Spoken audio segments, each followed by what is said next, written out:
G'day, there's some scenarios to think about ahead of this afternoon's big reveal. Firstly, Grant Robertson Friday at the update bent over backwards to walk back the mistake the Prime Minister had made on Thursday in outlining level 3. She explained it in a way that clearly large swathes of New Zealanders thought, 1, we were automatically heading for level 3, and 2, more disturbingly, it actually started the moment she outlined it. So by Friday, Grant had to read out a list of countries that not only hadn't unlocked their people, they had in fact locked them down longer. Trouble with that was those countries aren't us. Britain was one of the examples, and if you compare Britain to us and even begin to think they're remotely similar, there is no hope for you. So once again, the messaging has been messy. We should, of course, today be going to level 3 or going to 3 on Thursday, it being announced today. To my mind, it's a foregone conclusion. The trend is a joke. Every day, fewer and fewer people have the virus, more get over it than get it, and we're going backwards in a very, very good way.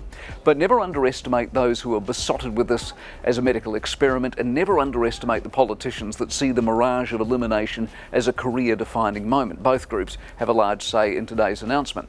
If anything health-wise trips us up, it will be the contact tracing. Of course, we have not been good at this. We haven't got to people fast enough, the same way the police never quite knocked on the doors of the self-isolators they said they would, the same way the border was closed, but not quite in that quarantined way that really would have been more effective.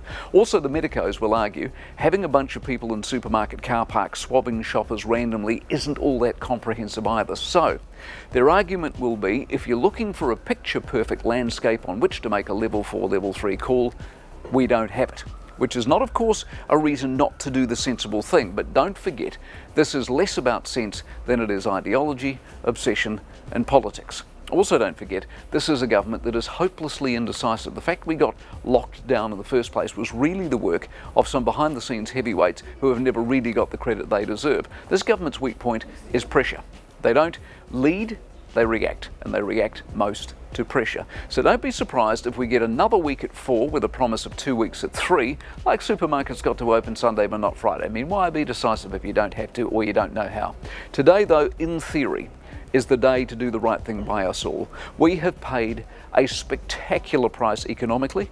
We've achieved many days ago now largely what we set out to do, flatten that curve. We have been successful. So let's get on with it.